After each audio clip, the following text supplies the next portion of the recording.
আমাদের এই নিষেধাজ্ঞা বিষয়ের প্রতি যে আসক্তি, ভয়াবহ পরিণতি, সামাজিক বাস্তবতা এবং করণীয় সম্পর্কে বিষয়গুলো কোরআন এবং হাদিসের আলোকে জানার চেষ্টা করব ইনশাআল্লাহ।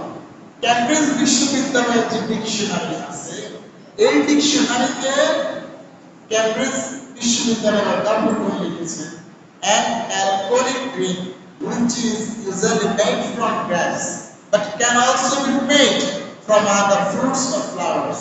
It is made by fermenting the fruit with water and sugar. তারা তাদের বিষয়টি লিখতেছে, আমরা যে সমাজের লোকগুলো নিষেধাজ্ঞা বিষয়ের প্রতি যে আমাদের আসক্তি, বিশেষ করে যুব সমাজ এখন এক ধরনের মাদক দ্রব্যের সাথে তাদের একটা সম্পৃক্ততা দেখা যাচ্ছে, ঠিক না? ঠিক। হয়তোবা আমাদের এই সমাজে নাই, কিন্তু পাশের সমাজে, অন্য একটা সমাজে অহরহ আছে। মানে ইয়াং ছেলেরা, স্টুডেন্টরা, যুবকেরা অনেকে আছে পড়ালেখা বাদ দিয়া মাদকের শক্তির প্রতি এমন আসক্তি হয়েছে, পড়ালেখাও শেষ, জীবনও শেষ, পরিবারও শেষ, সমাজও শেষ, সে তার কর্মজীবনটাকেও শেষ করেছে, এমনকি তার দাম্পত্য জীবনটাকে সে ধ্বংস করেছে। ঠিক না? ঠিক। ঠিক না? দেখে আমরা সমাজে যে মদ প্রচলিত আছে, এই মদ আসলে কি দিয়ে তৈরি একটু জানাতে হবে। মদ হচ্ছে নেশাকর এমন একটা পানীয় যার সাধারণত ফল, আঙ্গুর, বিভিন্ন ফলকে পচিয়ে ওই পচা রসটাকে ফার্মেন্টাইজ করে, ফিল্টারিং করে সেটাকে একটা যৌথ কেমিক্যালাইজ করে একটা পানীয় তৈরি করে, যেটা খেলে মানুষের ব্রেন, মানুষের স্বাভাবিক চেতন, স্বাভাবিক জ্ঞানটা বিলুপ্ত হয়ে নতুন ভাবে সে তার জীবনটাকে ধ্বংসের একটা প্রান্তে নিয়ে যায়। এটার নাম হচ্ছে মদ বা পানীয়। হুজুর, আমরা তো এগুলো চিনি না, এগুলো আমরা জানি না। যেগুলো জানি সেগুলো আজকে জানার চেষ্টা করবো ইনশাআল্লাহ। এটাও জানার দরকার আছে না নাই? কারণ এখন আমাদের আধুনিক সমাজ, ultra modern civilization, ultra modern ফ্যামিলিতে এটা ভিন্ন একটা নামে, ভিন্ন একটা পরিবেশে, ভিন্ন একটা আঙ্গিকে, ভিন্ন একটা মতাদর্শ নিয়ে, ভিন্ন একটা পরিবেশ নিয়ে আমাদেরকে এমন ভাবে প্রেজেন্টেশন করতেছে, এটাও আসলে একটা মত। যেমন আমাদের অনেকে আধুনিক ফ্যামিলিগুলোতে দেখা যায় পানীয় হিসেবে ওয়াইন, হুইস্কি, শ্যাম্পেন, এই ধরনের কিছু মাদকীয় দ্রব্য একদম অফেনলি ঘরের ভিতরে খায়। অথবা এটা আমাদের সমাজে নাই, তার মডার্ন সোসাইটিতে এটা অ্যাভেলেবল। বাবা ছেলে, মা মেয়ে একসাথে বসে পানাহার করছে। আজকে আমরা জানার চেষ্টা করবো ইনশাআল্লাহ এই মদ আমাদের কি করে। কবি বলেন, শারিবতুল খামর হাত্তা দাল্লা আকালি কাযাকাল খামরু তাবআদু বিল। কবি বলেন, মদ পান করে আমার বিবেক হারিয়ে গেছে, মদ এভাবে আমার বুদ্ধিকে নিয়ে তামাশা করে। এই মদ খেলে মানুষের বুদ্ধিকে নষ্ট করে দেয়, বোধ শক্তি নষ্ট হয়ে যায়, জ্ঞানটা নষ্ট হয়ে যায়, তার স্বাভাবিক আচরণটা তার জীবন থেকে সরে যায়।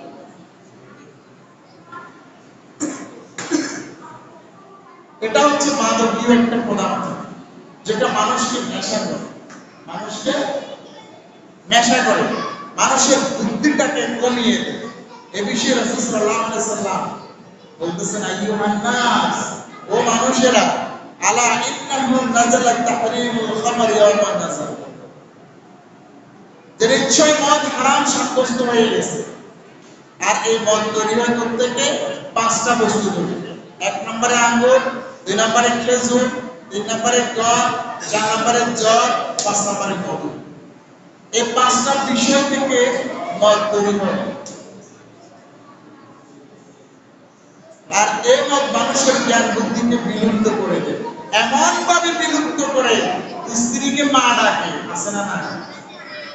মাকে বউ ডাকে, বোনকে বউ ডাকে, এরকম পাগল আছে না নাই? অথবা আমাদের সচরাচর সমাজে আমাদের এই গ্রাম অত্যন্ত ভদ্র, আমরা ওইগুলো দেখি না বা জানি না, কিন্তু কিছু সমাজে আছে এরকম অহরহ দেখা যাচ্ছে, অহরহ ফ্যামিলি নষ্ট হয়ে গেছে এই মাদকাসক্তির কারণে। মাদকাসক্তির কারণে অসংখ্য ফ্যামিলি ধ্বংস হয়ে গেছে। আজকে আপনি এই বিষয় নিয়ে কেমন আলোচনা করতেছেন? এটা আলোচ্য বিষয় এই কারণে আমাদের যুব সমাজ, কিশোর সমাজ, ছোট্ট ছোট্ট বাচ্চারা আজকাল যেভাবে ক্লাস 6, 5, 6, 7 এর বাচ্চারা যেভাবে অ্যাডিক্টেড হচ্ছে, শুধু মদ না, তারা মদের কাছাকাছি বস্তুর প্রতি অ্যাডিক্টেড হচ্ছে, এক পর্যায়ে তারা ওখান পর্যন্ত পৌঁছে যাবে। বলেন না নামাজ? এখন থেকে যদি সতর্ক না হয়, এখন থেকে যদি সচেতন না হয়, তাহলে আমাদের প্রিয় সন্তানেরা এক সময় ছোট্ট একটা বিষয়কে, ক্ষুদ্র একটা বিষয়কে সে অ্যাডিক্টেড হতে হতে হতে হতে একটা পর্যায়ে বড় আকার ধারণ করবে। ওই বড় আকার ধারণ করার পূর্বে আমার এবং আপনার জানা উচিত, সতর্ক হওয়া উচিত, সচেতন হওয়া উচিত, কিভাবে আমরা আমাদের সন্তানকে এই বিশেষ খারাপ কাজ থেকে আমরা ঘোষাবো। মাদকাসক্তির উল্লেখযোগ্য কারণ হচ্ছে ব্যক্তি জীবন। মানুষের সংসারে, সাংসারিক পারিবারিক কিছু সমস্যা আছে না? প্রত্যেকের জীবনে তো আছে, ঠিক না বেটি? প্রত্যেকের কিছু না কিছু সমস্যা আছে না? প্রত্যেকের ঘরে সমস্যা আছে, অসুবিধা আছে, বিভিন্ন রকম সমস্যা আছে। ছেলে বাবার কথা শোনে না, বাবা সন্তানের কথা শোনে, মা মেয়ের কথা শোনে না, মেয়ে মায়ের কথা শোনে না, আছে না? স্বামী তার স্ত্রীর কথা কাউকে করে না, আবার স্ত্রীর কথা স্বামী গণেই না, এরকম আছে না? এইসব থেকে একটা সময় আমাদের যুব সমাজ শান্তি খোঁজে, শান্তি খুঁজে সে আস্তে আস্তে অ্যাডিক্টেড হয়। সে প্রথমে ধরে সিগারেট, আছে না? সিগারেট থেকে শুরু, আছে না? সিগারেট খাওয়া কি জায়েজ? সিগারেট খাওয়া কি যাবে? ধূমপান করা কি যাবে? কিন্তু এই জায়গাটা থেকে আমাদের সূচনা, এটাকে অনেকের ফ্যাশন হিসেবে নিয়েছে। সিগারেট, এটা ধূমপান করা, এটা ওয়ান টাইম ফ্যাশন, স্টাইল হিসেবে নিয়েছে। অথচ যুব সমাজ বুঝতেছে না। আমাদের মুরব্বীরা এটা, অনেকে এটা ব্যবহার করে, অনেকে এটা শুধু অভ্যাস আছে। তার থেকে দেখে দেখে তার সন্তান, তার নাতি, ছোট্ট ছোট্ট বাচ্চারা দেখে ভাবতেছে এটা তো এক ধরনের ফ্যাশন, আমি একটু ট্রাই করি। এই যে চেষ্টা, তার যে সূচনা, এখান থেকে তার অ্যাডিকশন শুরু হচ্ছে। আমাদের বাচ্চারা আজকাল পড়াশোনা পায় না, কিন্তু মোবাইলে গেম খেলে টাকা আয় করে। মোবাইলে ফ্রি ফায়ার, বিভিন্ন পাবজি, বিভিন্ন গেম খেলে তারা ওখানে আয় করে। এই আয়ের টাকা আবার খারাপ কাজে ব্যয় করে, ভালো কোনো কাজে তারা ব্যয় করে।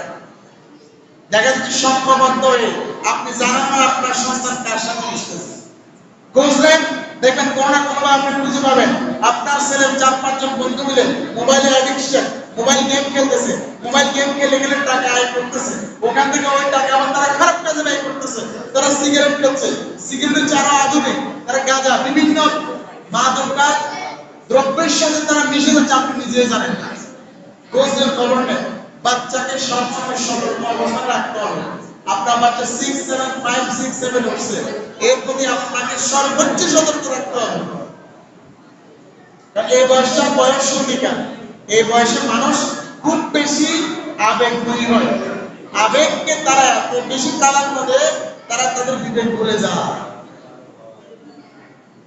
প্রিয় ভাইরা, ইসলাম একটি পরিপূর্ণ জীবন ব্যবস্থা, যেখানে মানুষের সকল সমস্যার সমাধান আছে না নাই? ইসলাম এমন একটি জীবন ব্যবস্থা যেখানে প্রত্যেকের প্রত্যেকটি সমস্যার সমাধান আছে না নাই? আছে না নাই? আমরা এই সমাধান খুঁজে পাবো কোরআনে, সমাধান খুঁজে পাবো হাদিসে, ঠিক না বেঠিক? এই মাদকাসক্তি মদ, যেটাকে মদ দিয়ে কিছু আলোচনা করি। মদ এটা একটা পানীয় জিনিস, এটা একসময় হালাল ছিল, আবার একসময় হালাল থাকবে। কারণ জান্নাতে আপনাকে যে পানীয় দেওয়া হয় তার মধ্যে মদ একটা, মদ একটা বিশেষ আইটেম, এটা স্পেশাল একটা আইটেম, এটা তৈরি হয় ফল থেকে, অনেক শক্তিশালী একটা বিষয়, এটা পান করলে মানুষের অনেক শক্তি হয়। তবে এটা মুহাম্মদী শরীয়তে, ইসলামী শরীয়তে আল্লাহ এটা হারাম করে দিয়েছে। ইসলাম পূর্ব জীবনে, ইসলাম মাত্র সবে মাত্র মক্কার মধ্যে চলতেছে, মদিনার মধ্যে দাওয়াত চলতেছে। ইসলামী দাওয়াত রাসূলুল্লাহ সাল্লাল্লাহু আলাইহি সাল্লাম দিয়েছিলেন, তখন মদ হারাম হয় নাই, তখন মদ সাহাবীরা পান করে, বিভিন্ন সাহাবীরা পান করে, মদ পান করাটা তাদের সময়, তাদের যুগে একটা স্টাইল ছিল, এটা তাদের একটা পানীয় ছিল, তারা সবসময় পান করত। প্রত্যেকের ঘরে ঘরে মদের বার ছিল, প্রত্যেকের ঘরে ঘরে মদ তৈরি হতো, কারণ মদ তৈরি করাটা একদম সহজ, মদ তৈরি করাটা একদম সহজ। ফলকে পচানোর পরে যে পানিটা হয় সেটাকে মদ। রাসূল সাহাবীরা কন্টিনিউ তারা এটা পান করতেন, পান করে নামাজে যেতেন, পান করে তারা বিভিন্ন কাজ করতেন। এটা তাদের একটা স্পেশাল আইটেম ছিল। সাহাবীরা 4-5 জন 6 জন একসাথে হতো, ওই সেটা একসাথে তারা পেয়ে। এখন সর্বপ্রথম আল্লাহ এটাকে ধাপে ধাপে বন্ধ করছে, একসাথে এটাকে হারাম করে দেন, 3 ধাপে এটাকে বন্ধ করছে। ফার্স্ট আল্লাহ কোরআনে বলতেছেন, ইয়াসআলুনাকা আনিল খামরি ওয়াল মাইসির কুল ফীহিমা ইসমুন কাবীরুন ওয়া মানাফি'ু লিন-নাস ওয়া ইসমুহুমা আকবারু মিন নাফইহিমা।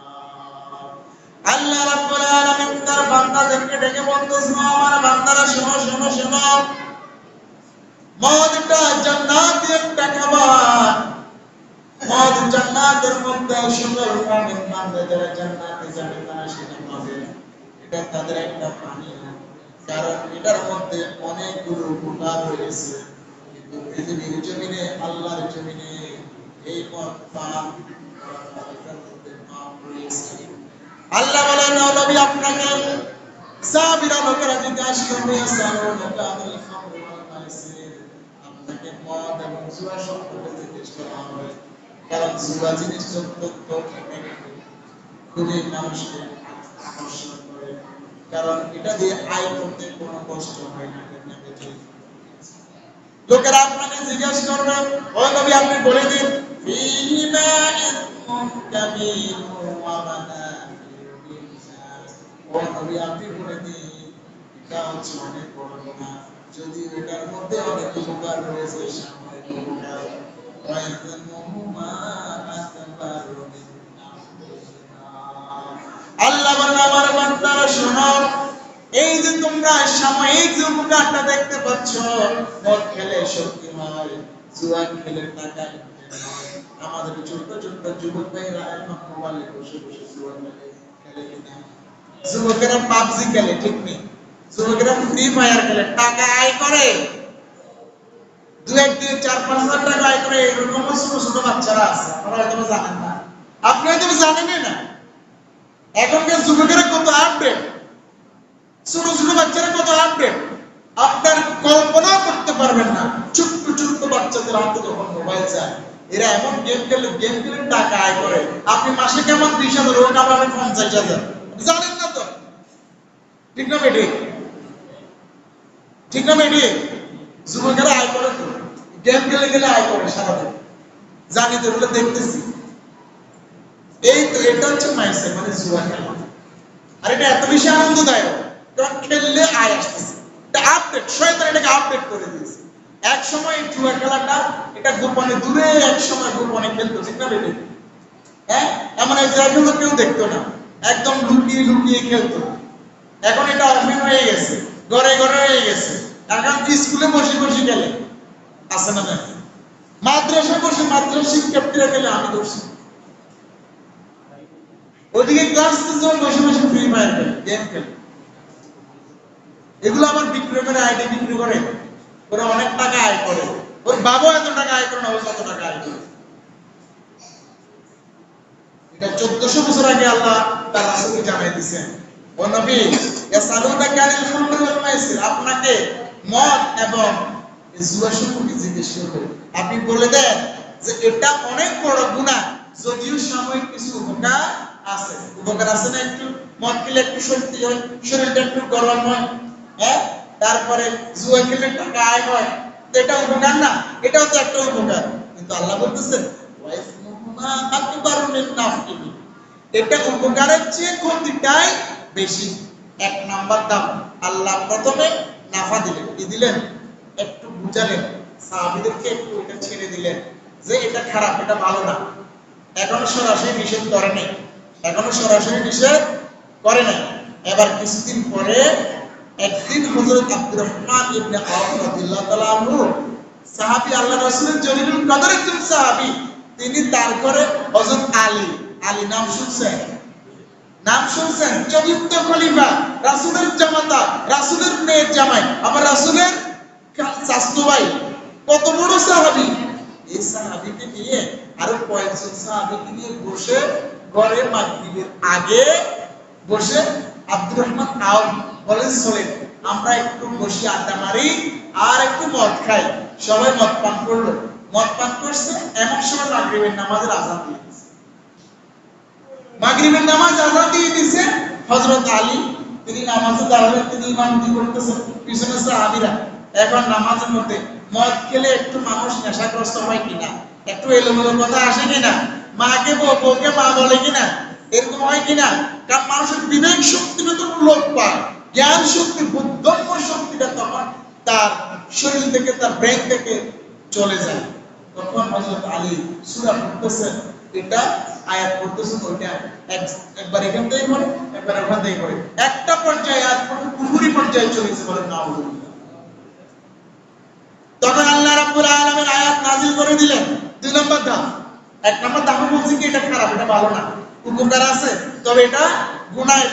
দুই নম্বরে বলতেছে ইয়া আইয়ুহাল্লাযীনা আমানু লা তাকরাবুস সালাত ওয়া আনতুম সুকারা হাত্তা তা'লামু মা তাকুলুন। আল্লাহ রাব্বুল আলামিন বলেন, আমার মুমিন বান্দারা শোনো, যখন তোমরা নেশাগ্রস্ত থাকো, মদ পান করো, মদের দ্রব্য গ্রহণ করো, তখন তোমরা নামাজের কাছে যেও না। কেননা নামাজের কাছে গেলে নামাজ কার সামনে পড়া হয়? নামাজ কার সামনে পড়া হয়? সিজদা কাকে দেওয়া হয়? ওই সিজদার মধ্যে, ওই নামাজের মধ্যে তোমাদের ভুল ত্রুটি হতে পারে। সুতরাং তোমরা যখন মদ পান করবে নামাজে যাইও না। এক নম্বর নামাজে যেও না। এখন নামাজ তো পরপর চলে আসে, জোহরের পর আসর, আসর তো মাগরিব পর ইশা, দ্রুত আসতেছে না? এখন সাহাবীরা তো বসে দিল, জোহরের পর খাইতে পারতেছে না, কিছুক্ষণ পর আসর, আসর পর খাইতে পারতেছে না, কিছুক্ষণ পর মাগরিবের খাইতে পারতেছে না, কিছুক্ষণ পর ইশা, আর ইশার পরে খাই আবার ফজর উঠতে পারে। পশ্চিমী মুসলিম এখন একটু কন্ট্রোল হচ্ছে, একটু একটু কমে যাচ্ছে, একটু একটু কমে যাচ্ছে। এখন দেখতেছে যে আল্লাহ বলেছেন এই তো সুযোগ, এই তো সুযোগ, ফাইনাল অ্যান্টিবায়োটিক দিয়ে দিই। এখন যখন সবাই মোটামুটি একটু কন্ট্রোল হচ্ছে, যে কোনো জিনিস একদিনে সমাধান করা সম্ভব না, যে কোনো একটা সমস্যা এক মুহূর্তে সমাধান করা সম্ভব নয়। আপনাকে ধীরে ধীরে সময় নিয়ে করতে হবে। দীর্ঘদিন একটা কাজ চলতেছে, গত 17 বছর ধরে যে কাজগুলো আমাদের দেশে হয়ে সবকিছু নষ্ট, বিনষ্ট, ক্ষতিগ্রস্ত হয়ে গেছে, এটাকে রিফর্ম করতে হলে, সংস্কার করতে হলে সময়ের দরকার আছে না নাই? একদিনে সম্ভব নাকি? এক মুহূর্তে সম্ভব নাকি? কম্পিউটার একটা যখন আপনার রিসেট বাটন দেয়, কম্পিউটারকে যখন আমরা উইন্ডোজ সেটআপ দিই, ওটাও তো ঘন্টা সময় লেগে যায়, ঠিক না? প্রত্যেকটা জিনিসের একটা সময়ের দরকার আছে। আল্লাহ দাফে দাফে করতেছে। আল্লাহ প্রথমে বলছেন এটা গুনাহের কাজ, তখন সাহাবীরা একটু সতর্ক হলো। এরপরে বললেন যে এই অবস্থায় তোমরা নামাজে যেও না। এখন সাহাবীরা আরেকটু কন্ট্রোল হয়ে গেছে, দেখছে কেউ তো নামাজে যাওয়া হচ্ছে না, নামাজে গেলেও এলোমেলো কথা হচ্ছে, আল্লাহ তো নিষেধ করছে। এবার আসছে ফাইনালি আল্লাহ বলতেছে ইয়া আইয়ুহাল্লাযীনা আমানু ইন্নামাল খামরু ওয়াল মাইসিরু ওয়াল আযলামু রিজকুম মিন আমালিশ শাইতান ফাজতানিবুহু লাআল্লাকুম তুফলিহুন। আল্লাহ রাব্বুল আলামিন ফাইনাল অ্যান্টিবায়োটিক দিয়ে দিলেন, ফাইনালি নিষেধাজ্ঞা শিখে বাক্য দিয়ে দিলেন, ফাইনালি সাহাবীদেরকে জানিয়ে দিলেন রাসূলের বান্দা রাসূল আপনি মুমিন বান্দাদেরকে জানিয়ে দিলেন আজ থেকে মদ হারাম, এই মুহূর্ত থেকে মদ আর খাওয়া যাবে না। সাহাবীরা কে মদের আড্ডাখানায় বসে আছেন, মদের বোতলটা হাতে নিয়েছেন, দিয়ে ঠোঁটের সামনে মাত্র চুমুক দিলেন, দিকেই মাত্র আয়াতটা নাযিল হয়ে যায়। এক সাহাবী এসে বলতেছে আল্লাহর রাসূল সাল্লাল্লাহু আর মদ পান করা যাবে না, মদ এখন থেকে এই মুহূর্ত থেকে হারাম। সাথে সাথে সমস্ত সাহাবী মদের আড্ডাখানা ভেঙে ফেলতেছে, মদ এমন ভাবে নষ্ট করতেছে, মদিনার বাজারে আজারে গলিতে গলিতে মদ আর মদ, মদ আর মদ। কারণ প্রত্যেকের ঘরে ঘরে মদের গাড়ি ছিল, প্রত্যেকের ঘরে ঘরে মদের ডিব্বা ছিল, বড় বড় ডিব্বা। আপনার ঘরে কি আছে? ছোট বোতল, মানে বড় বড় ডিব্বা আছে। আমাদের দেশে হয়তো এটা অ্যাভেলেবেল না, কিন্তু ইউরোপ কান্ট্রিগুলোতে প্রত্যেকের ঘরে ঘরে একটা বোতল থাকে। সরকারিভাবে অনেকে দেয়, অনেকে ডাক্তার সাজেস্ট করে ওয়াইন, হুইস্কি এই ধরনের কিছু মদ তাদেরকে দিয়ে দিই এটা রাখার জন্য, কারণ প্রচন্ড ঠান্ডা যখন লাগবে এটা খেলে গরম হয়, এই কথা বলে এটা তাদেরকে দেওয়া হয়। যদি এটা আমাদের সমাজে এটা এখন অ্যাভেলেবেল নয়। এখন সাহাবীরা সমস্ত মদগুলো ভেঙে একদম পুরো শহরটাকে পানি পরিপূর্ণ করে দিয়েছে। ওই দিন থেকে ওই মুহূর্ত থেকে মদ হারাম, কিয়ামত পর্যন্ত মদ হারাম, আর কেউ এই মদ পান করতে পারবে না। কিন্তু জান্নাতে মদ খাওয়া আপনার জন্য হালাল, আপনাকে সেখানে জান্নাতে মদ দেওয়া হবে। ওটা আপনার জন্য যে চারটা খাবার জান্নাত তার মধ্যে এটা একটা খাবার, মদ পানি হিসেবে আপনার জন্য জান্নাতে দেবে। এটাই ইসলামী শরীয়ত। আল্লাহ যেটা নিষেধ করবে এটা মানতে হবে, আর যেটা হ্যাঁ বললেন সেটা শুনতে হবে। যেটা নিষেধ সেটা নিষেধ, যেটা ইয়েস সেটা ইয়েস। এটা ইসলামী শরীয়ত, এটাই আল্লাহর হুকুম, এটাই আল্লাহর ইবাদত। ঠিক না? ঠিক। এখন প্রশ্ন হতে পারে, প্রায় সময় আমাদের কাছে একটা প্রশ্ন আসে, হুজুর আপনারা বলেন মদ হারাম থেকে আমরা মদ খাই না, আমরা কেউ মদ পান করি না। মাদক দ্রব্য মদের একটা অংশ, মাদক দ্রব্য মদের একটা অংশ। আমাদের সমাজে যেটা অহরহ হয় আজকে সেটা বলার দরকার আছে না? আমাদের সমাজে যেটা হয় সেটা হচ্ছে সিগারেট, জর্দা, হয় কিনা? আছে কিনা? সিগারেট, জর্দা, তারপরে মহিলারা একটা সাদা পাতা আছে না? অনেকে দূর ওদিকে দেখবে এই ধরনের একটা জিনিস, এটা এদিকে দেখবে। এগুলো মদের একটা অংশ, মাদক দ্রব্যের একটা অংশ। কাটটা হারাম, গ্রহণ করা যাবে না। ওলামায়ে কেরাম দুটা মত দিয়েছে, কিন্তু কেউ বলে না এটা হালাল, এটাকে কেউ হালাল বলে না। কারণ রাসূল সাল্লাল্লাহু আলাইহি ওয়াসাল্লাম বলতেছেন কুল্লু শারাবিন আসকার ফাহুয়া হারাম, যত কিছু আপনাকে নেশাগ্রস্ত করবে সমস্ত কিছুই হারাম। এখন আপনারা বলবেন হুজুর আপনি তো আমাদের বিরোধী হয়ে যাচ্ছেন, আপনি তো আমাদের বিরুদ্ধে ফতোয়া দিচ্ছেন। আমরা ফান্ডের সাথে জর্দা খাই, আমরা চা দোকানে বসে চা খাই, একটা সিগারেট খাই, আপনি তো আমাদের বিরুদ্ধে করতেছেন, আপনি তো আমাদের বিরুদ্ধে ফতোয়া দিচ্ছেন। ফতোয়া কি আমার না আল্লাহ? ফতোয়া কি আমার না আল্লাহ? এই মেসেজটা কি আমার না আল্লাহ? কথাগুলো কি আমার না রাসূলের? বলার দরকার আছে না নাই? আপনি মানেন বা না মানেন সেটা আপনার ব্যক্তিগত বিষয়, কিন্তু আমার বলা দরকার সেটা আমি বলে যাব। এখন আমাদের সমাজে অ্যাভেলেবেল সেটা হচ্ছে সিগারেট। হুজুর সিগারেট আল্লাহ রাসূল সাল্লাল্লাহু আলাইহি ওয়াসাল্লাম বলেছেন লা দারারা ওয়ালা দিরারা, তুমি কারো ক্ষতি করতে পারবে না, নিজেরও ক্ষতি করতে পারবে না। আল্লাহ রাসূল বলেছেন লা দারারা ওয়ালা দিরারা, তুমি নিজেরও ক্ষতি করতে পারবে না, অন্যেরও ক্ষতি করতে পারবে না। আল্লাহ কোরআনের কারণে বলেছে ওয়ালা তুলকু বিআইদিকুম ইলা তাহলুকা, তোমরা নিজেদেরকে ধ্বংসের দিকে নিক্ষেপ করিও না। আপনার সিগারেটে গায়ে লাগা থাকে, ধূমপান মৃত্যু ঘটায়, আছে না না? আছে না না? সিগারেটে গায়ে লাগা আছে কিনা? আর আল্লাহ কোরআনে বলছে ওয়ালা তুলকু বিআইদিকুম ইলা তাহলুকা, তোমরা নিজ হাতে ধ্বংসের দিকে নিজেকে নিক্ষেপ করো না। আচ্ছা, যদি কোনো দুধের প্যাকেটে অথবা আপেলের গায়ে লেখা থাকে এই আপেল খেলে আপনার বাচ্চা মারা যাবে, আপনি ওই আপেল কিনবেন?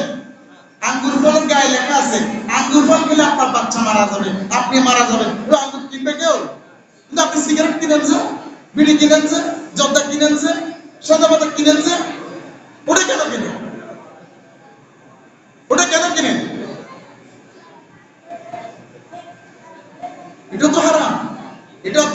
আপনি সাদা পাতা একসাথে 10টা খান, খাইলে আপনি থাকবেন? জর্দার ডিব্বা 5টা খান, থাকবেন? সিগারেট একসাথে 10টা একসাথে টানেন, থাকবেন? যেটা কম, যেটা বেশি করে নেশাগ্রস্ত হবে সেটা কম খাওয়া হারাম। এটা হচ্ছে ফতুয়া। যেটা বেশি গেলে আপনার ক্ষতি হবে, আপনার ব্রেন নষ্ট হয়ে যাবে, আপনার বডি নষ্ট হয়ে যাবে, সেটা কম খাওয়া হারাম।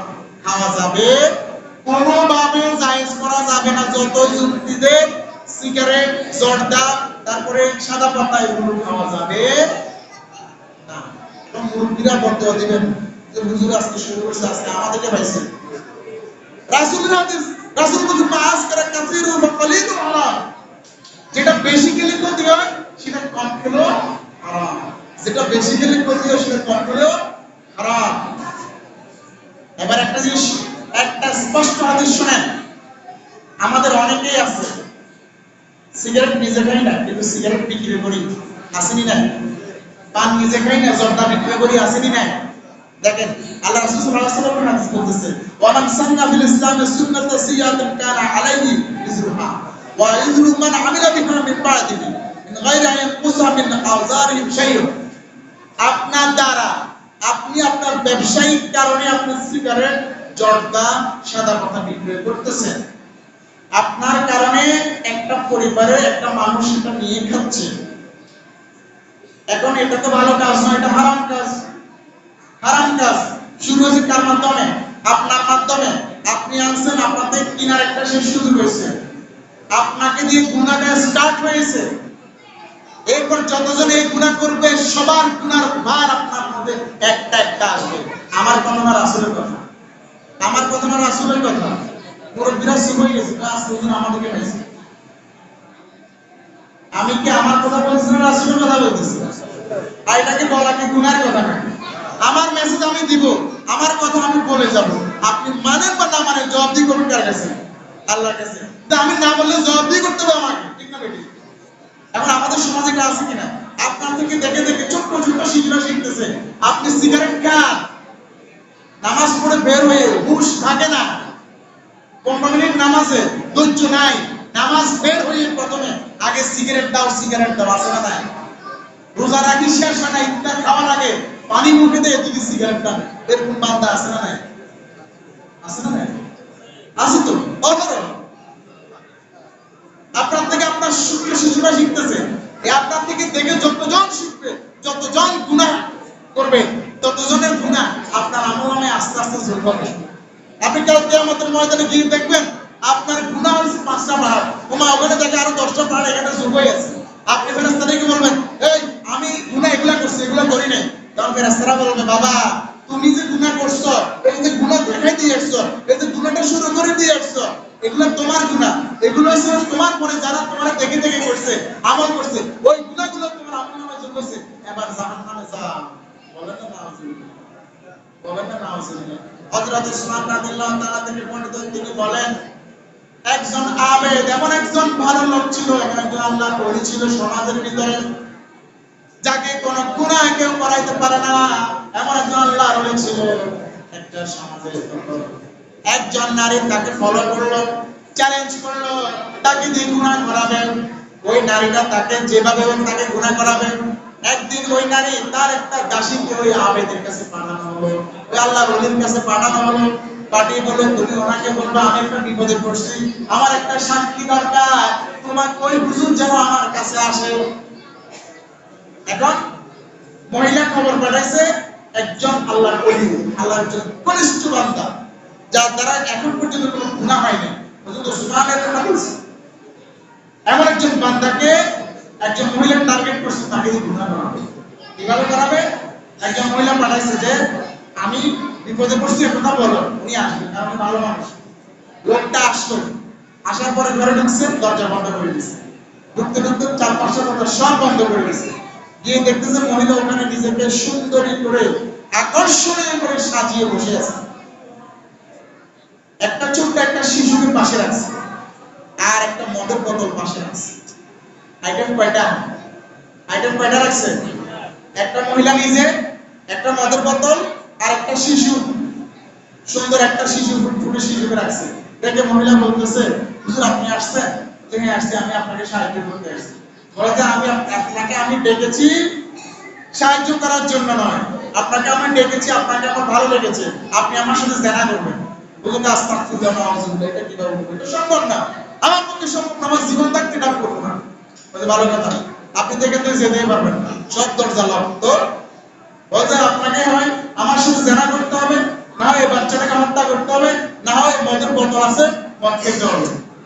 হুজুর চিন্তা করলো জেনা করা এটাও মহাপাপ, বাচ্চা হত্যা করা এটাও কবিরা গুনাহ, যাক মদ পানির বোতলে না, একটু খাই, সমস্যা কোথায়, অন্তত বেঁচে তো যাবো, এখনকার মতো বাঁচতে যাবো, এই কথা চিন্তা করে হইলো ওই আলেম আল্লাহর ওলি তিনি মদ পান করলেন, সামান্য একটু পান করলেন, একটু পান করে দেখছে ভালো লাগতেছে, তিনি আরো খাচ্ছেন, খেতে খেতে একটা সময় তার সেন্স চলে গেছে, এখন সে জেনা করছে, বাচ্চাটাকে হত্যা করছে, পাপ কয়টা করছে? তাইলে শুরু করতে গেছে, মদ পান করার পরে আবার আরো দুটা পাপ সংঘটিত হয়ে গেছে। তাহলে মদ বা মাদক দ্রব্য গ্রহণ করা যাবে? গ্রহণ করা যাবে? আমাদের সমাজে যেটা অ্যাভেলেবল সিগারেট, আজ থেকে বন্ধ করা যাবে? যারা আমরা সিগারেটের সাথে আছি, জর্দার সাথে আছি, সাদা পাতার সাথে আছি, আজকে এখন এই মুহূর্তে আমরা সিদ্ধান্ত নেব, সিদ্ধান্ত নেওয়া যাবে না কঠিন হয়ে যাচ্ছে? না মনে মনে বদদোয়া দিচ্ছেন? হ্যাঁ, মনে মনে বদদোয়া দিচ্ছেন নাকি? হুজুর আমাদের খানা দানা করে হুজুর ব্রেকেট দিচ্ছে। আমরা সিদ্ধান্ত নিয়েছি আমরা এগুলো থেকে নিজেকে বিরত রাখবো। একসাথে তো আর সম্ভব না, আগে এক প্যাকেট খেতেন, এবার 5 টাকা, আস্তে আস্তে 2টা, আস্তে আস্তে একেবারে নাই করে দেন, সুস্থ থাকেন, ভালো থাকবেন ইনশাআল্লাহ। জর্দা ছেড়ে দেন, পান খান, সমস্যা নাই। পানিটা সাইন্টিফিক্যালি এটা উপকারী, কাঁচা সুপারি দিয়ে যদি খান, আপনার পানের যে রসটা ওটা আপনার ব্লাডের জন্য ভালো, খেতে পারেন, পানটা খেতে পারেন, কালো জিরা দিয়ে খান, মশলা দিয়ে খান। জর্দা কেন খেতে হবে? সাদা পাতা কেন খেতে হবে? এগুলো বাদ দেন না, যেটা শরীয়ত নিষেধ করছে আমরা সেটা করবো ইনশাআল্লাহ। সবাই রাজি আছেন ভাইরা? পারা যাবে ইনশাআল্লাহ? একটু হাত তুলে আল্লাহকে দেখাই, ইনশাআল্লাহ পারা যাবে? পারা যাবে? আল্লাহুম্মা আমিন। আমিন।